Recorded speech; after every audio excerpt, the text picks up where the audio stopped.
مرحبا ماہ رمضان، مرحبا ماہ رمضان، مومنوں کی تو ہے جان، مرحبا ماہ رمضان، بخشش کا لایا سامان، مرحبا ماہ رمضان، مرحبا ماہ رمضان، مرحبا ماہ رمضان، مرحبا ماہ رمضان، مرحبا ماہ رمضان، راس رحمت ہے خدا کی، میم سے ہے مغفرت،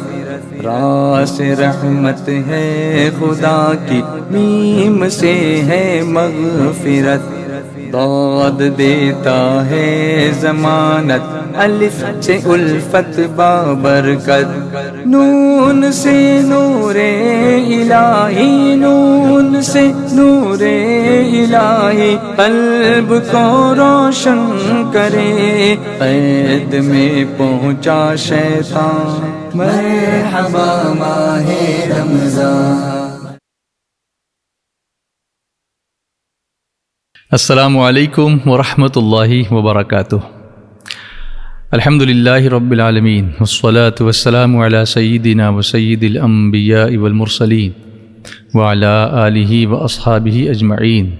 الصلاة والسلام علیک یا رسول اللہ وعلی آلک واصحابک یا حبیب اللہ۔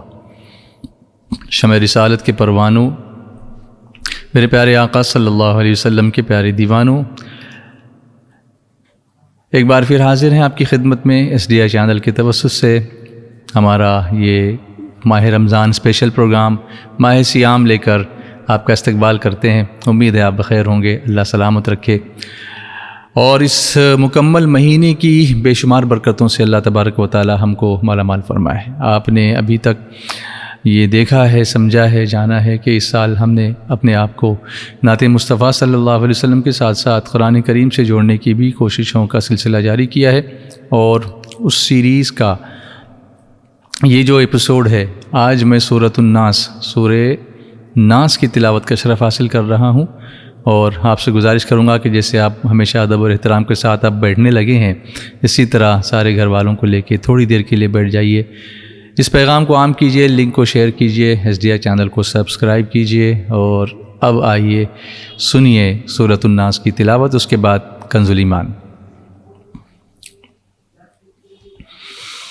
اعوذ باللہ من الشیطان الرجیم، بسم اللہ الرحمن الرحیم، قل اعوذ برب الناس، ملک الناس، الہ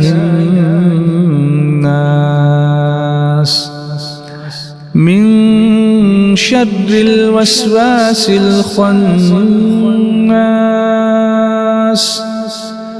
الذي يوسوس في صدور الناس من الجنة والناس، صدق اللہ العظیم۔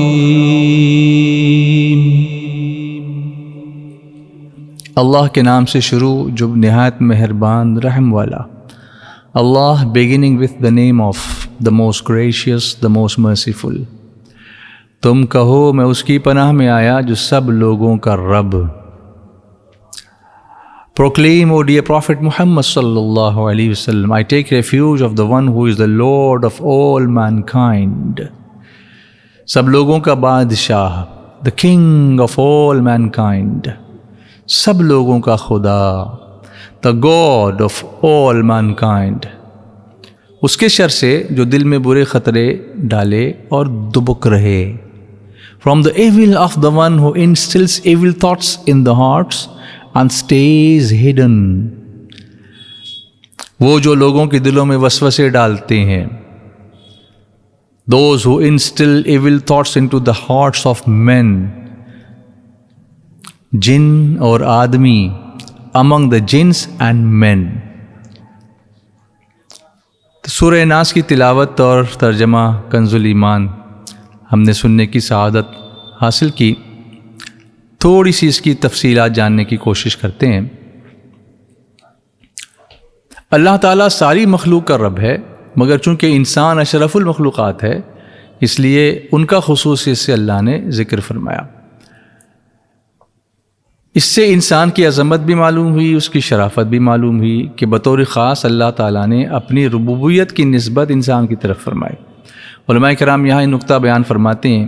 کہ اس صورت میں 5 مرتبہ لفظ الناس آیا ہے. اس پوائنٹ کو ذرا غور سے سنیں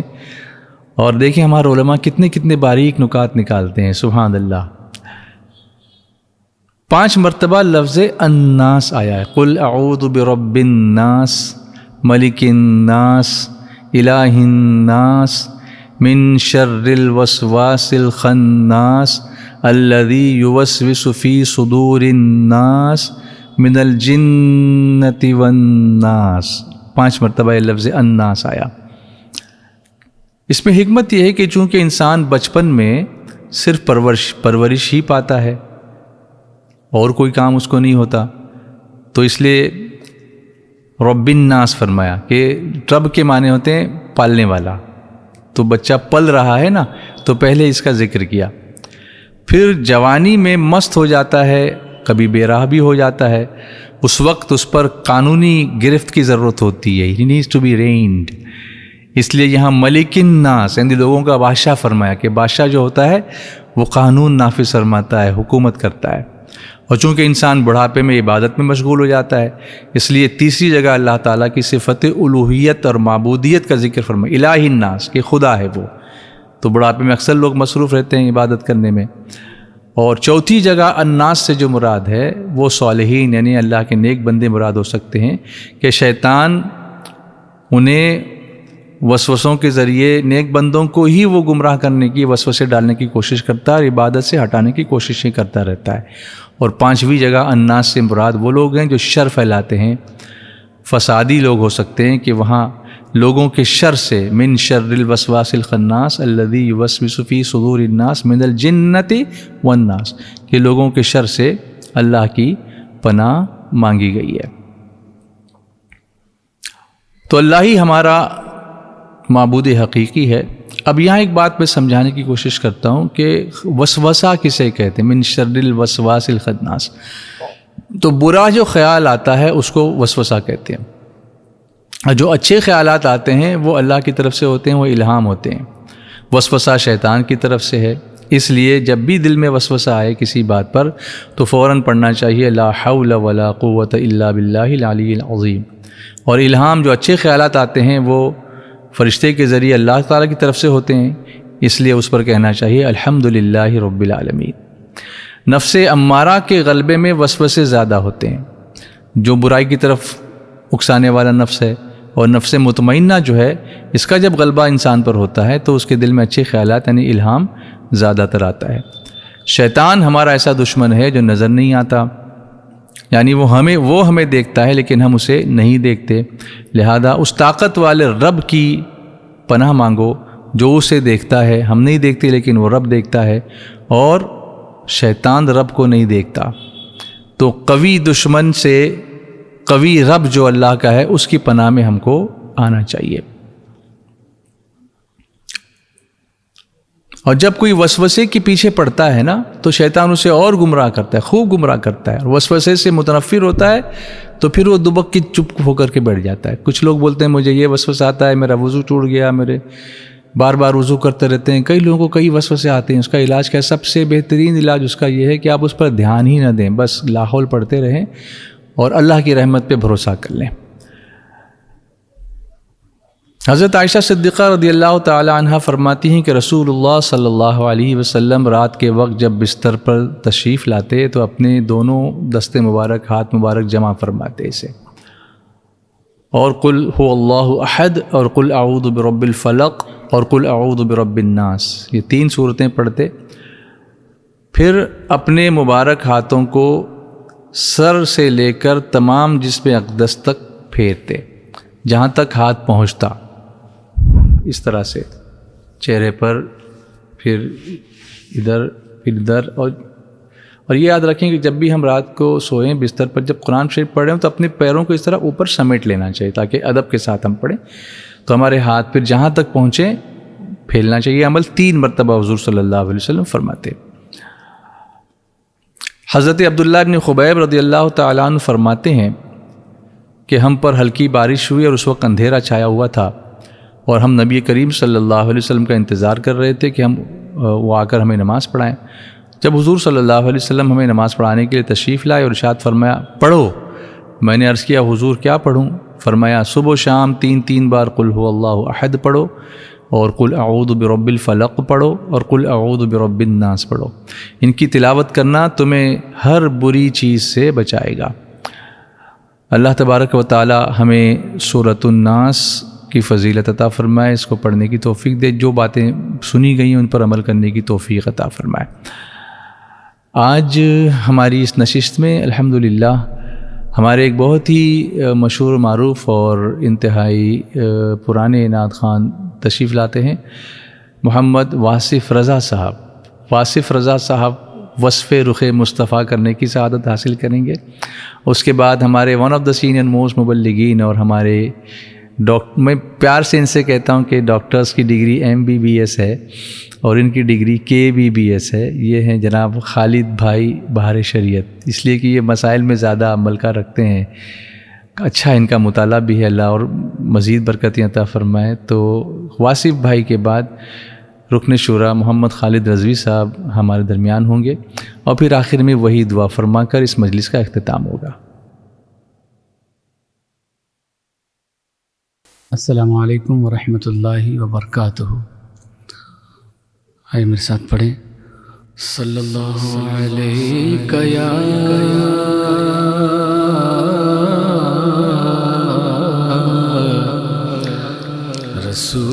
رسول اللہ وسلم علیہ یا حبیب اللہ صلی اللہ علیہ یا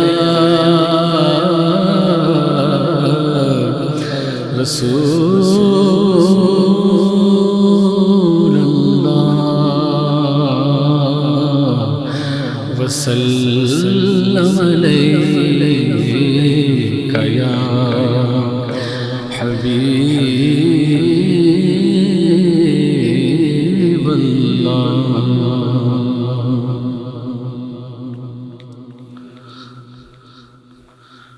حضور میری تو ساری بہار آپ سے ہے،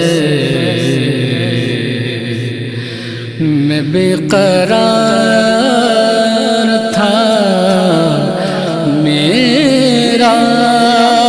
قرار آپ سے ہے. حضور میری تو ساری بہار آپ سے ہے، میری تو ہستی کیا ہے، میرے غریب نواز.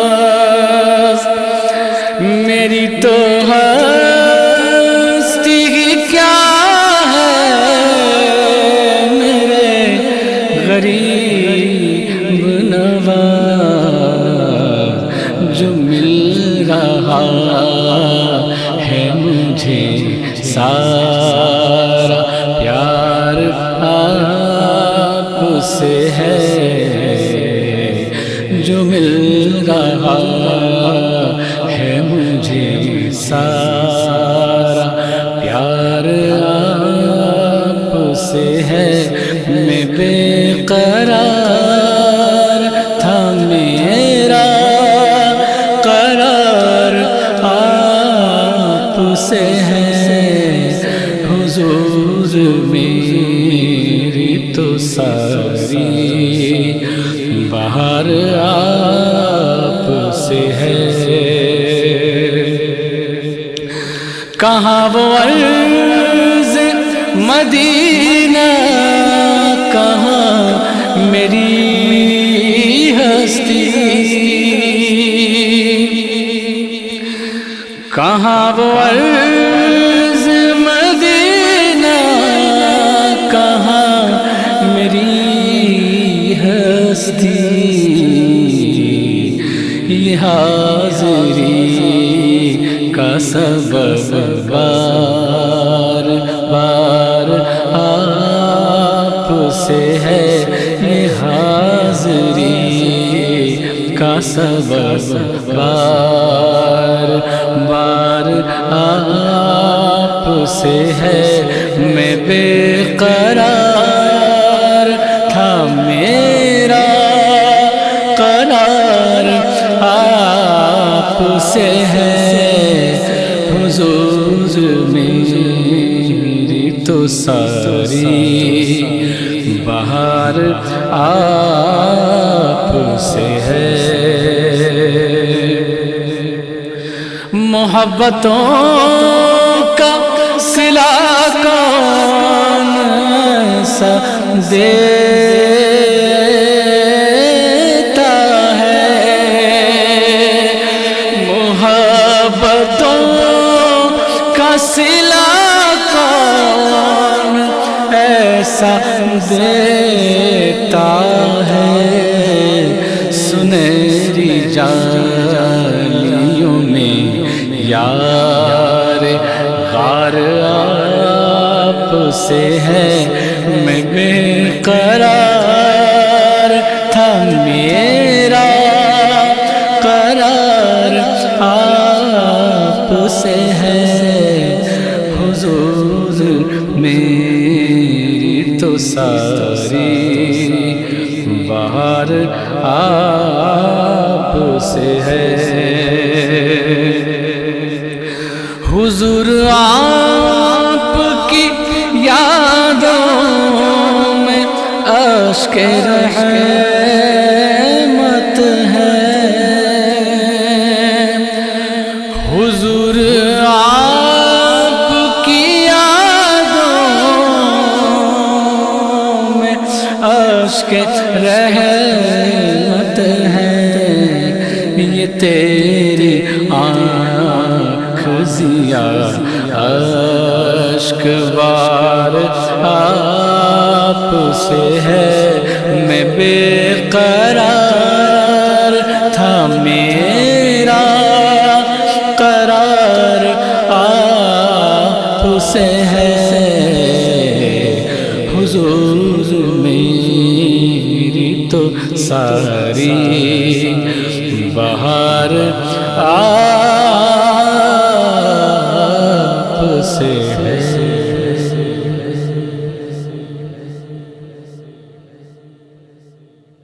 السلام علیکم ورحمۃ اللہ تعالی وبرکاتہ،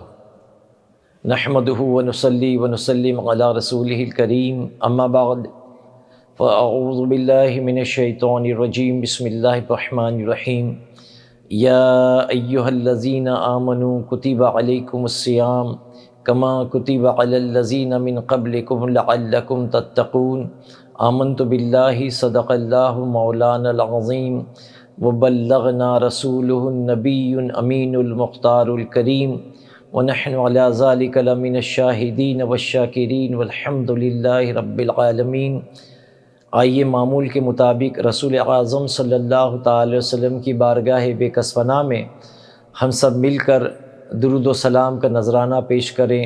پڑھیں الصلاۃ والسلام علیک یا رسول اللہ، الصلاۃ والسلام علیک یا حبیب اللہ، الصلاۃ والسلام علیک یا نبی اللہ، الصلاۃ والسلام علیک یا نور اللہ،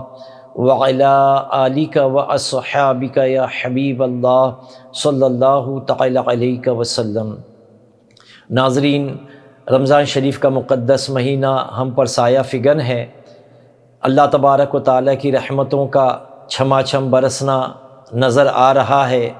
کہ اللہ کی عبادت کے لیے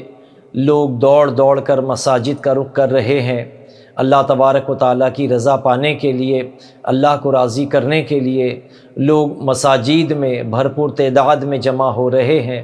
اللہ تبارک و تعالیٰ کی بارگاہ میں دعا ہے کہ اللہ تبارک و تعالیٰ زندگی بھر ہمیں اپنی پیشانی میں سجدوں کی تڑپ عطا فرمائے، تاکہ ماہ سیام، ماہ خیر و برکت والا اگر گزر بھی جائے اس کے باوجود بھی ہم اللہ کے گھر آتے جاتے رہیں۔ میرے عزیزوں، جس آیت کریمہ کا میں نے تلاوت کا شرف حاصل کیا، اللہ تبارک و تعالیٰ اپنی مقدس کتاب قرآن مجید فرقان الحمید میں مسلمان مومنوں سے مخاطب ہیں، اور رب ذوالجلال ارشاد فرماتا ہے کہ اے ایمان والوں، تم پر روزے فرض کیے گئے جیسا کہ پچھلی امت پہ کیا گیا، اور اس کی وجہ یہ بیان کی گئی تاکہ تم متقی لعلکم تتقون، تاکہ تم میں تقوی طہارت پیدا ہو، تم متقی ہو جاؤ، تم نیک بن جاؤ، تم اللہ سے ڈرنے والے بن جاؤ۔ تو بے فضلِ تعالیٰ آپ اس کا عمل دنیا میں دیکھتے ہیں کہ رمضان شریف کے مہینے میں بہت سے احباب یقیناً برائی سے اجتناب کرتے ہیں، رکتے ہیں، اور نیکیوں میں سبقت لے جانے کی کوشش کرتے ہیں۔ تلاوت کلام مجید بھی بھرپور کی جاتی ہے، نمازوں کی صفیں مساجدوں سے بھری ہوتی ہے، اور پہلی صفیں لوگ پہلے 10-15 منٹ پہلے آ کر کے مسجد میں قیام کر لیتے ہیں۔ یہ اللہ تبارک و تعالیٰ کا فضل ہے، اور اس کی بڑی وجہ یہ ہے کہ اللہ تبارک و تعالیٰ اس امت پر ایک انعام اس شکل میں نازل فرماتا ہے کہ جیسے ہی رمضان شریف کا چاند نظر آتا ہے، اللہ تبارک و تعالیٰ سرکش شیاطین کو جکڑ لیتا ہے۔ جب شیاطین جکڑ لیے جاتے ہیں تو اللہ تبارک و تعالیٰ پھر رحمتوں کا نزول فرماتے ہوئے ارشاد فرماتا ہے کہ اے میرے بندوں، میں نے سرکش شیاطین کو تو جکڑ لیا ہے، لیکن تمہارے لیے میں نے رحمتوں کے دروازے کھول دیے ہیں، جنت کے دروازے مومنوں پر کھل گئے ہیں، اور جہنم مسلمانوں اور مومنوں پر بند کر دیے گئے ہیں۔ تو اللہ اس ماہ مقدس میں خوب اپنی رحمتوں کا نزول فرماتا ہے۔ نبی کریم رؤوف رحیم علیہ تحیت و تسلیم نے علیہ تحیت و تسلیم نے صحابہ کرام کو جمع کیا، اور آپ نے ارشاد فرمایا کہ اے میرے صحابیوں سنو، عنقریب یہ مقدس مہینہ جو تم پر سایہ فگن ہونے والا ہے، یہ ایسا مقدس اور ایسا بابرکت مہینہ ہے کہ اس میں نفل کا ثواب فرض کے برابر کر دیا جاتا ہے، اور فرض کا ثواب اللہ تبارک و تعالیٰ اپنے ذمے کرم پہ لے لیتا ہے، جسے چاہتا ہے 70 گنا بڑھا کر دیتا ہے، اور جسے چاہتا ہے 700 گنا بڑھا کر دے دیتا ہے۔ حدیث قدسی ہے، اللہ تبارک و تعالیٰ ارشاد فرماتا ہے اے میرے بندوں، روزہ میرے لیے اور میں ہی روزے کی جزا ہوں۔ آپ سمجھ سکتے ہیں کہ جس کو اللہ تبارک و تعالیٰ مل گیا تو پھر اسے دنیا اور آخرت کی تمام بھلائی حاصل ہو گئی۔ تو رمضان شریف کا مقدس مہینہ بڑی خیر و برکت لے کر آتا ہے۔ نبی کریم رؤوف رحیم علیہ تحیت و تسلیم نے بڑے پیارے انداز میں رمضان کی تعریف کرائی۔ نبی کریم صلی اللہ تعالی علیہ وسلم ارشاد فرماتے ہیں کہ جس طرح یعقوب علیہ السلام کے 12 بیٹے تھے، اللہ تبارک و تعالیٰ نے سال کے بھی 12 مہینے اسی مناسبت سے رکھے۔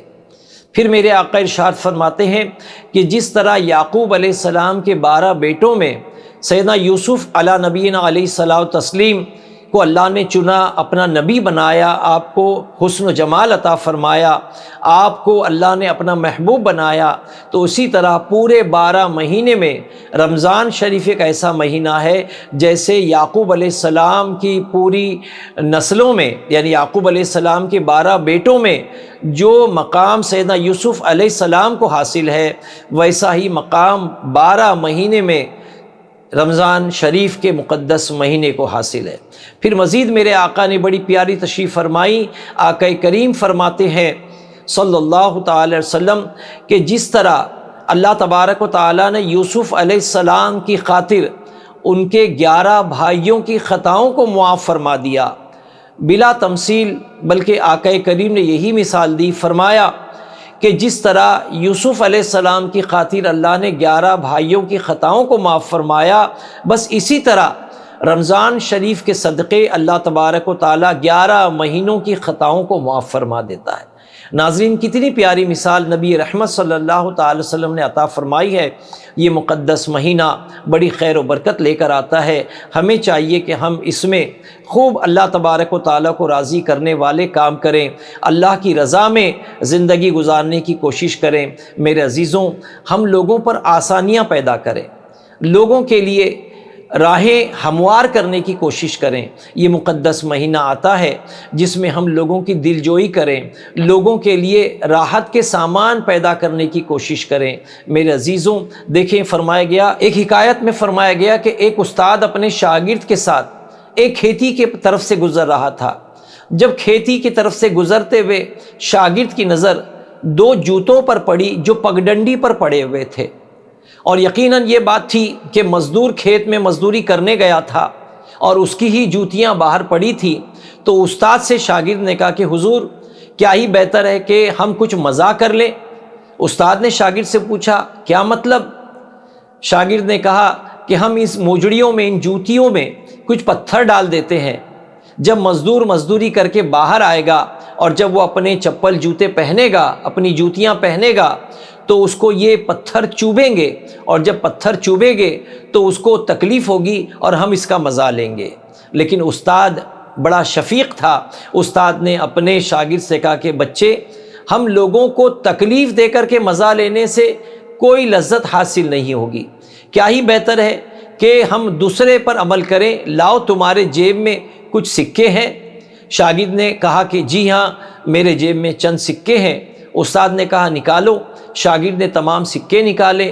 استاد نے وہ جو جوتیاں رکھی تھی، دونوں جوتیوں میں تھوڑے تھوڑے سکے ڈال دیے، اور پھر ایک درخت کی آڑ میں شاگرد کو لے کر کے استاد چھپ گئے۔ اب شام کا وقت ڈھلنے لگا۔ مزدور مزدوری کر کے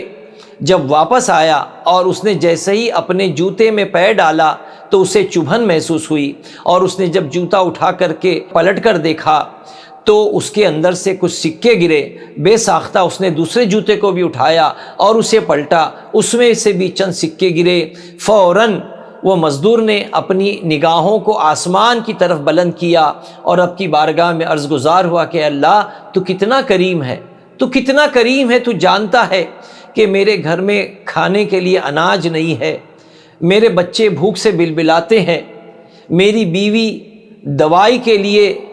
پریشان ہے، بیمار ہے، اس کی تیمارداری کے لیے، اس کی دوائی کے لیے میرے پاس رقم نہیں تھی۔ اے میرے اللہ، تو کتنا کریم ہے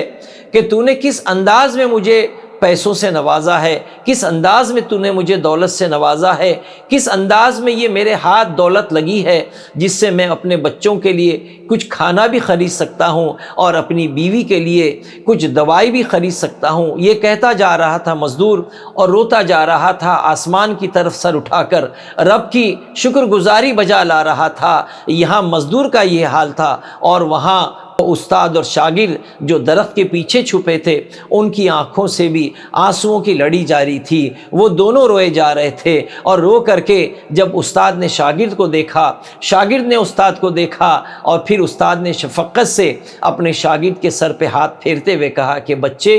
کسی کی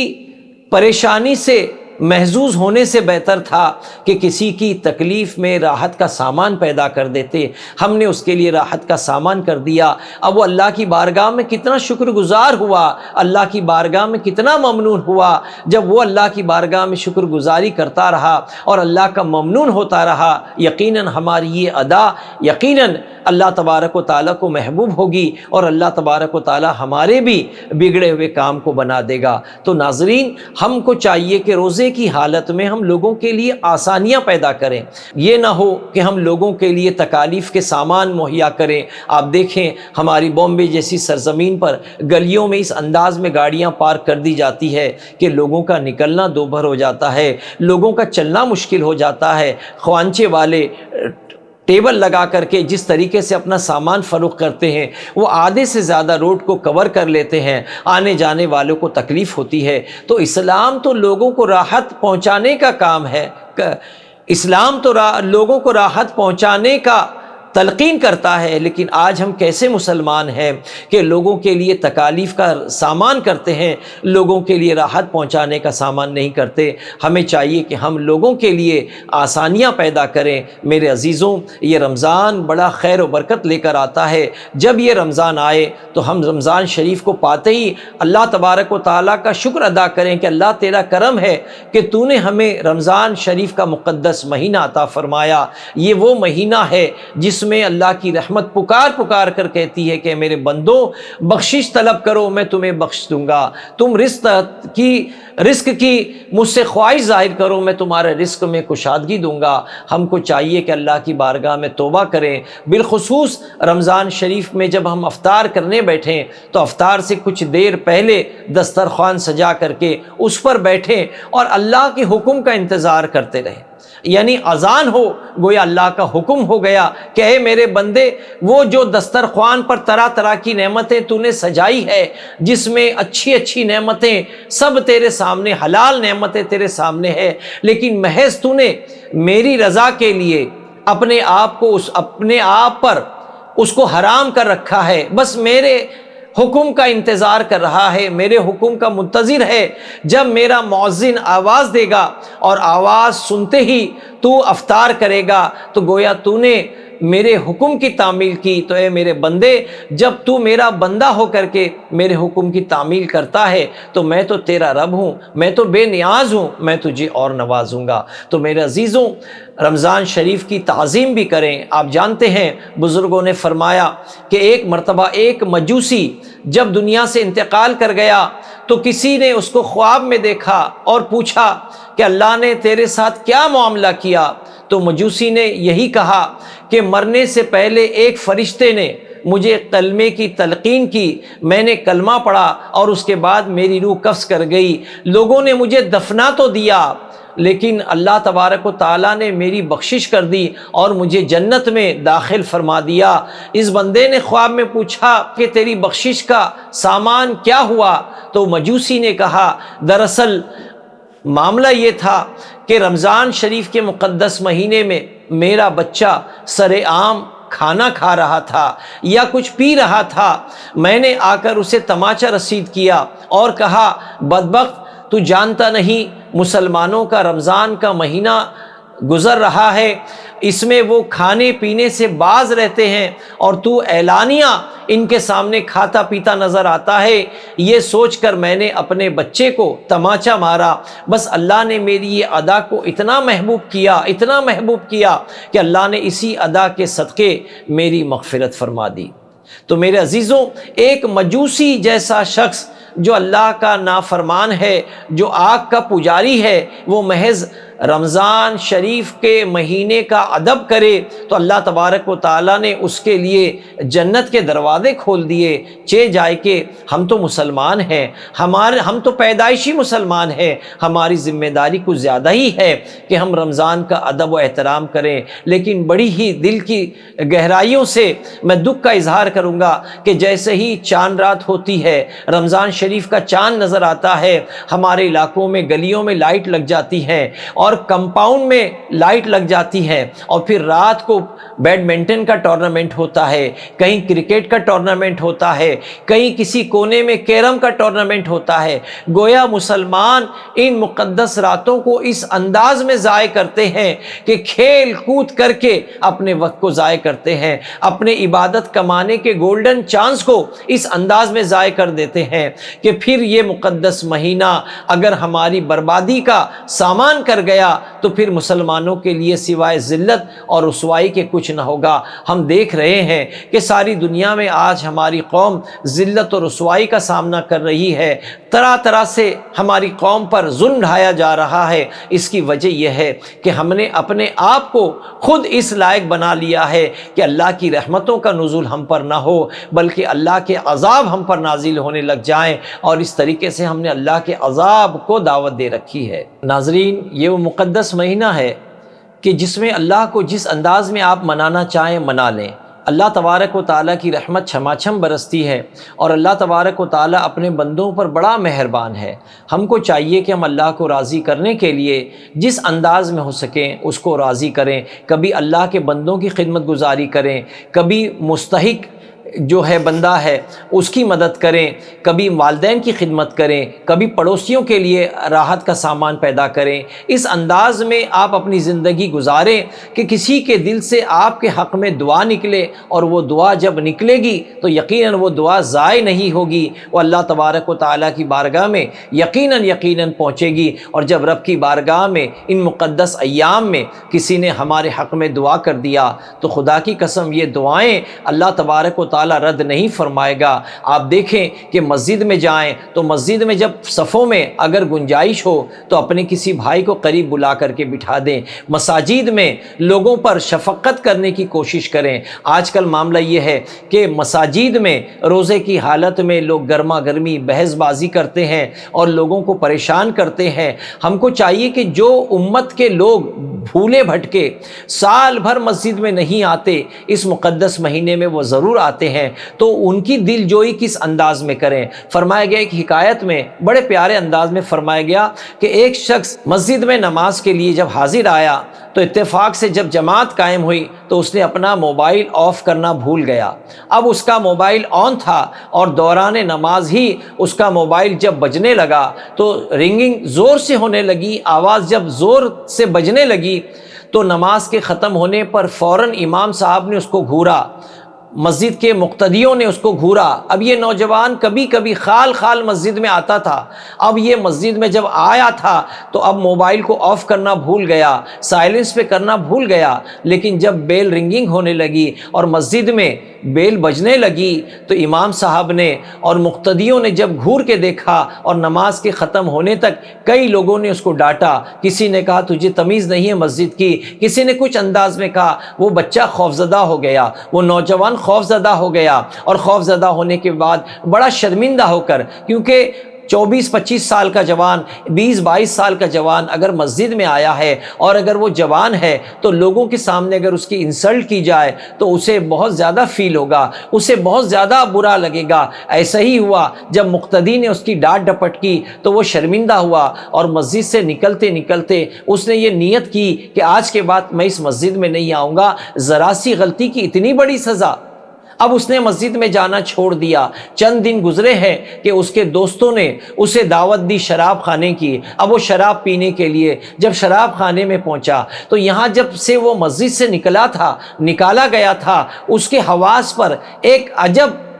ڈر تھا، ایک خوف تھا کہ 4 آواز سن کر وہ ڈر جاتا تھا کہ لوگ مجھے کہیں لعنت ملامت نہ کرے، اتنا خوف زدہ تھا۔ اب دوستوں نے جب شراب کی دعوت دی اور شراب پینے کی خاطر جب یہ شراب خانے میں گیا اور وہاں دوستوں کے ساتھ شراب پیتے پیتے اچانک ہاتھ سے اس کا شراب کا پیالہ چھوٹا اور زمین پر گر کر چھن کر کے بکھر گیا، شراب بھی بہہ گئی اور کانچ کا پیالہ بھی ٹوٹ کر زمین پر بکھر گیا۔ اب اس پر جو خوف طاری تھا وہ خوف اور زیادہ بڑھ گیا۔ وہ یہ سوچنے لگا اب لوگ آئیں گے، مجھے ڈانٹیں گے اور مجھے لعنت ملامت کریں گے، لیکن معاملہ بالکل برخلاف ہوا۔ اب کے بار جیسے ہی گلاس ٹوٹا، اچانک گلاس کے ٹوٹنے کے بعد مینیجر قریب آیا اور شانے پہ ہاتھ رکھ کر کہا بیٹا ڈونٹ وری، کوئی بات نہیں، گھبرانے کی بات نہیں۔ ویٹر صاحب کو ایک گلاس اور دو۔ شراب کا ایک نیا گلاس بھر کے صاحب کے ہاتھ میں دیا گیا، اس نوجوان کو دیا گیا۔ اب وہ نوجوان نے اپنے ہاتھ میں نیا جام لے کر کے خوشی کا اظہار کیا اور سوچا کہ وہاں میں گیا تو وہاں مجھے ذلت اور رسوائی کا سامنا کرنا پڑا، اور یہاں میں آیا تو یہاں مجھے عزت دی گئی، آج کے بعد یہاں میں پابندی سے آؤں گا۔ تو میرے عزیزوں، رمضان شریف میں ہماری مساجد میں بچے بھی آتے ہیں، شور شرابہ کرتے ہیں، مسجد میں شرارت کرتے ہیں۔ اب ہماری ذمہ داری ہے کہ ہم ان کو سمجھائیں کس انداز میں نماز پڑھنا چاہیے۔ میرے آقا صلی اللہ تعالی وسلم نے صحابہ کرام کو جمع کیا اور فرمایا کہ آج میں نماز میں سورہ بقرہ کی تلاوت کروں گا۔ سورہ بقرہ قرآن مقدس کی وہ مشہور معروف سورت ہے جو 2.5 پارے کی ہے۔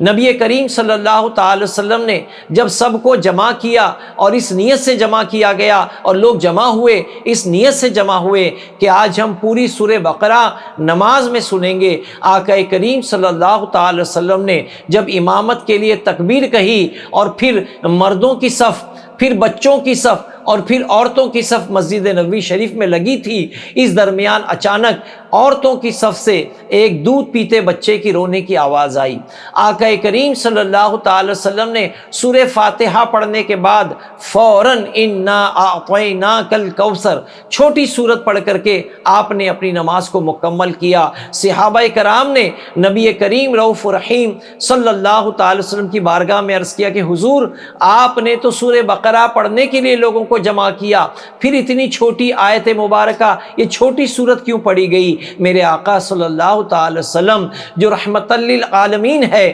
سارے عالم کے لیے رحمت بنا کر بھیجے گئے ہیں، نبی کریم صلی اللہ تعالی وسلم فرماتے ہیں ہاں میں نے سورہ بقرہ پڑھنے کا ارادہ کیا تھا، لیکن جب عورتوں کی صف سے ایک دودھ پیتے بچے کی رونے کی آواز آئی تو میرا دل گوارا نہ ہوا کہ وہ دودھ پیتا بچہ دودھ کے لیے اپنی ماں کے سینے سے لگا ہوگا، اپنی ماں کو وہ متوجہ کر رہا تھا، گویا وہ بچے کو بھوک لگی تھی تو اس کی بھوک نے مجھے تڑپا دیا اور میں نے چھوٹی سورت پڑھ کر کے اپنی نماز کو ختم کر دیا۔ تو نبی رحمت صلی اللہ تعالی وسلم ایک چھوٹے بچے کی صداؤں کو بھی سماعت فرما رہے ہیں، اور ہم ہے کہ مسجد میں جو بچے آتے ہیں انہیں ڈانٹ ڈپٹ کر کے پیچھے نکلنے پر، مسجد سے بھگانے پر آمادہ ہو جاتے ہیں۔ یاد رکھیں یہ ہمارے بچے جو 6 سال 7 سال 8 سال کے بچے ہیں جنہیں ہم مسجد سے دھتکار کر نکال دیتے ہیں، اگر یہ بچے آج ہماری مسجد سے دھتکار کر نکالے جائیں تو پھر بڑا مشکل ہوگا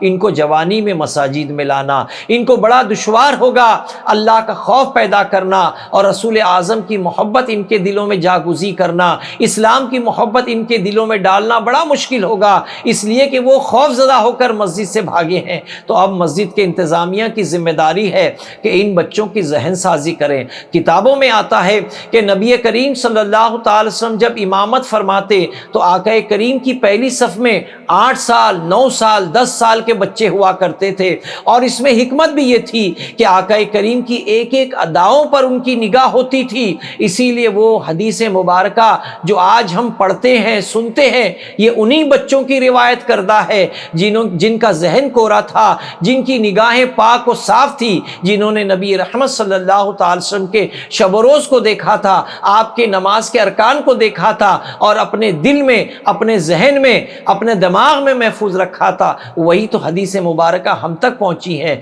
تو پہلی صف میں نماز پڑھنے والے صحابہ کرام یہی 8 سال 9 سال 10 سال کے ہوا کرتے تھے، لیکن آج ہماری مسجد میں 9 سال 10 سال کے بچے اگر پہلی صف میں آتے ہیں تو کئی لوگ اب بچوں کو مسجد سے باہر صفوں سے باہر کر دیتے ہیں، حالانکہ فتویٰ ہے کہ اگر کوئی بچہ شعور کو پہنچ گیا یعنی 8-9 سال کا ہے اور اگر وہ امام کے پیچھے پہلی صف میں کھڑے رہ کر کے صف میں بھی نماز ادا کرے تو الحمدللہ اس کی بھی نماز ہو جائے گی اور اس کے ساتھ جڑی ہوئی صفوں کی بھی نماز ہو جائے گی۔ ہماری مساجد میں دیکھا جاتا ہے ان بچوں کو ہم مسجد سے دھتکار کر پیچھے کر دیتے ہیں، حالانکہ یہ بچے کبھی کبھی جمعہ کے دن 11 بجے 11:30 بجے 12 بجے 1:30 بجے کی جماعت ہے لیکن 11:30 بجے مسجد میں آ کر کے کسی کونے میں پہلی صف میں بیٹھ جاتے ہیں۔ پہلی صف میں ان کو نیکیوں کی ترغیب ہوتی ہے تو پہلی صف میں آ کر بیٹھ جاتے ہیں کہ ہمیں زیادہ نیکیاں ملے گی،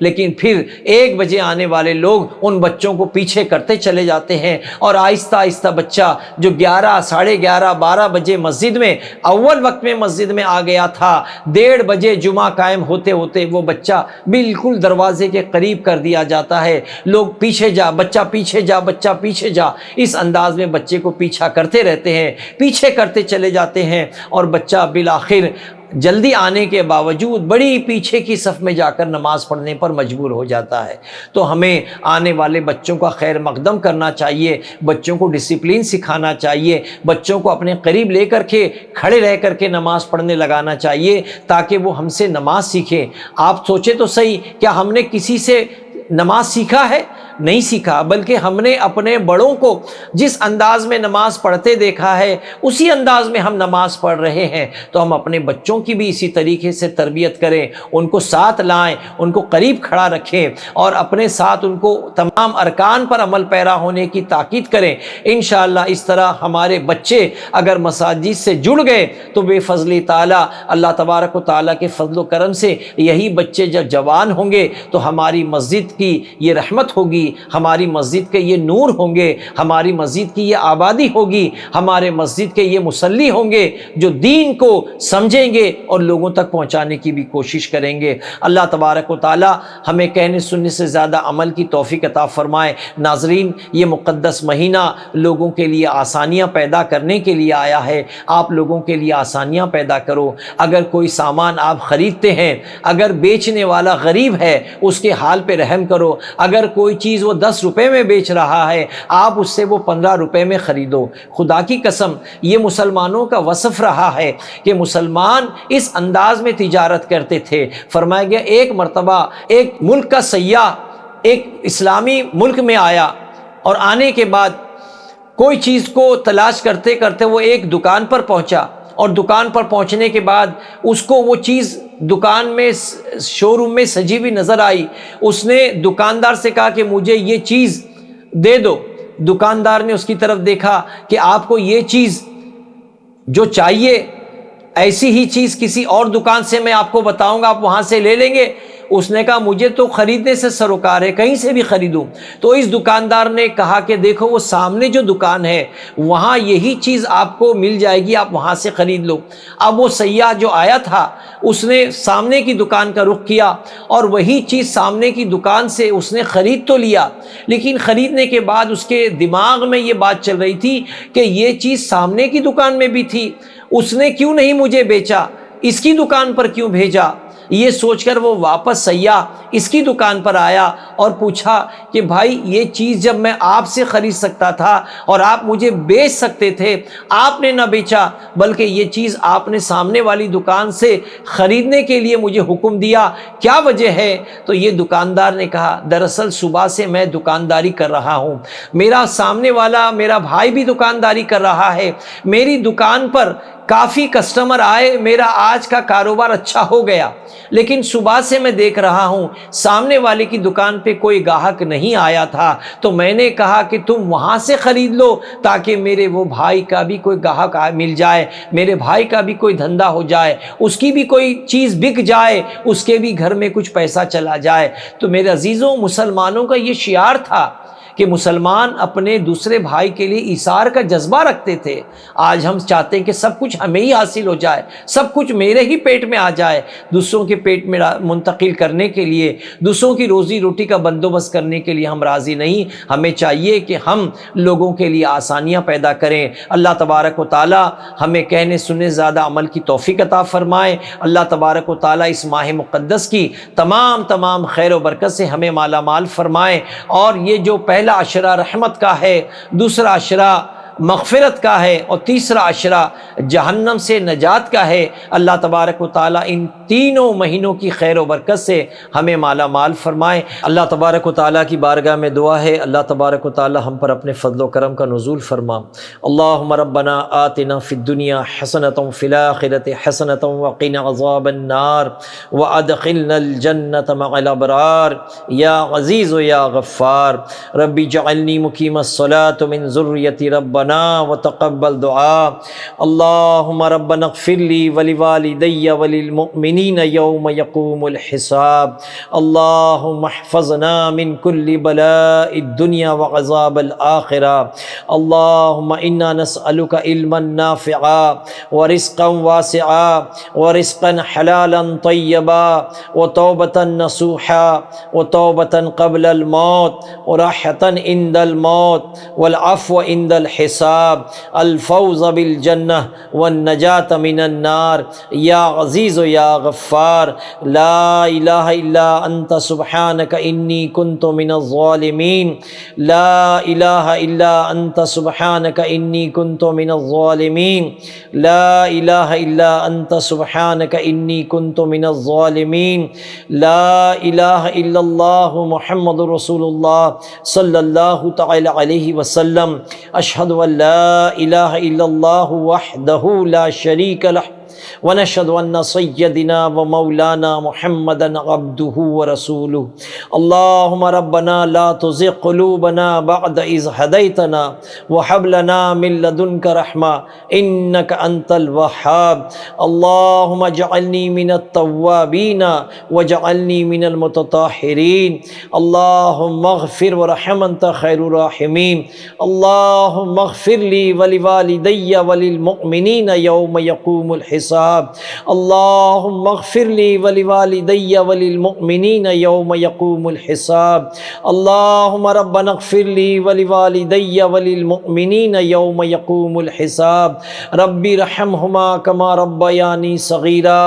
العالمین ہماری دعاؤں میں تاثیر عطا فرما، اے اللہ ہماری دعاؤں کو اپنی بارگاہ میں قبول فرما، اے اللہ شیطان کے شر سے، مکر و فریب سے ہماری حفاظت فرما، اے اللہ ہمیں اپنی نفس کی شرارت سے محفوظ فرما دے، اے اللہ تیری بارگاہ میں سر بسجود ہونے کی توفیق عطا فرما، اے اللہ ہماری پیشانی میں سجدوں کی تڑپ عطا فرما، اے اللہ ہماری نگاہوں کو حیا عطا فرما دے، اے اللہ ہمارے دلوں کو چین و سکون نصیب فرما دے، اے اللہ تیرا تقوی ہمیں عطا فرما دے، اے اللہ سیدنا صدیق اکبر کی صداقت کا صدقہ عطا فرما، اے اللہ ہمیں صداقت کا صدقہ عطا فرما، اے اللہ صدیق اکبر کی صداقت کا صدقہ ہماری جھولی میں ڈال دے، اے اللہ عمر ابن خطاب فاروق اعظم رضی اللہ تعالیٰ عنہ کی عدالت کا صدقہ عطا فرما دے، اے اللہ سیدنا فاروق اعظم رضی اللہ تعالیٰ عنہ کی عدالت کا صدقہ اے اللہ ہماری جھولی میں ڈال دے، اے اللہ عثمان ذو النورین کی حیا کا صدقہ عطا فرما،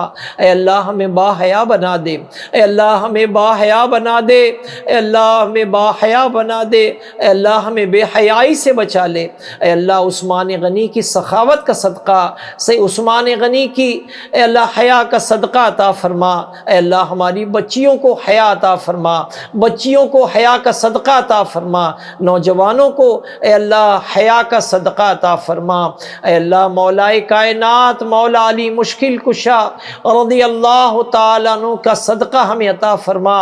آپ کی شجاعت کا صدقہ عطا فرما،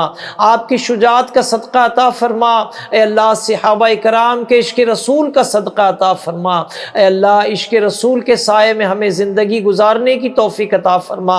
عشق رسول کے سائے میں ہمیں موت عطا فرما، عشاقان رسول کے قدموں میں ہمیں جگہ عطا فرما، عشاقان رسول کے قدموں میں ہمارا حشر نشر فرما، اے اللہ ہمارے والدین کو درازی عمر بالخیر عطا فرما، اے اللہ ہم میں سے جن کے والدین حیات ہے اللہ ہم کو ان کو راضی کرنے کی توفیق عطا فرما، اے اللہ ہمارے ماں باپ کو ہم سے راضی فرما دے، اے اللہ ان کی خدمت گزاری کی توفیق عطا فرما، ہم میں سے جن کے والدین انتقال کر گئے اے اللہ اپنے جوار رحمت میں انہیں جگہ عطا فرما، انہیں جنتی بچھونا عطا فرما، انہیں جنتی لباس عطا فرما، انہیں جنت الفردوس میں اعلیٰ سے اعلیٰ مقام عطا فرما، اے اللہ ہمارے والدین کے صغائر کبائر کو معاف فرما دے، اے اللہ ان کی خطاؤں کو معاف فرما دے، اے اللہ اپنے بخشے ہوئے بندوں کو ہم کو بخشے ہوئے بندوں میں ہم کو اے اللہ ہمارے والدین کو ہمارے بیوی بچوں کو شامل فرما لے، اللہم رحم امت محمد صلی اللہ علیہ وسلم رحمتا عامہ،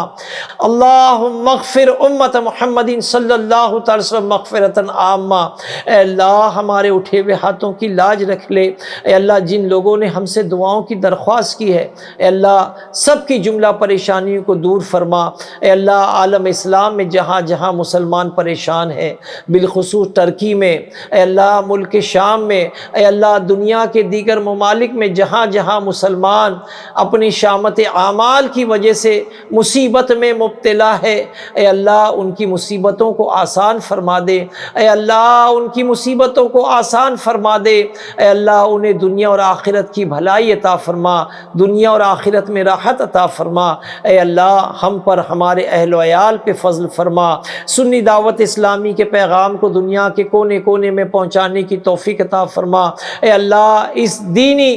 تحریک میں، اللہ سنی دعوت اسلامی تحریک میں جتنے لوگ کام کرتے اللہ اپنی شان سے سب کو نواز دے، سب کی جملہ پریشانی کو دور فرما،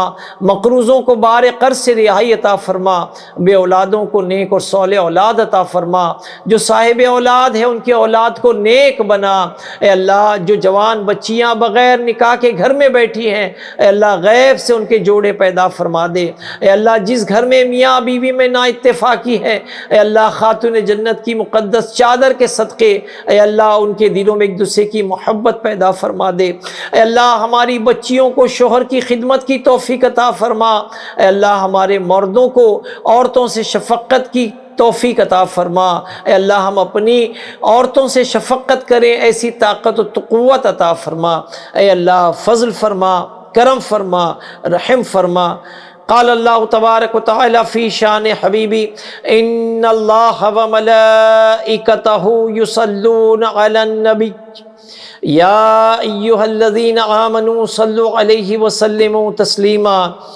اللہم صل علی سیدنا و سندنا و شفیعنا و حبیبنا و طبیبنا و مولانا محمد وعلی آلہ وصحابہ وازواجہ وذریاتہ واہل بیتہ اجمعین برحمتک یا ارحم الراحمین۔ مرحبا ماہ رمضان، مرحبا ماہ رمضان۔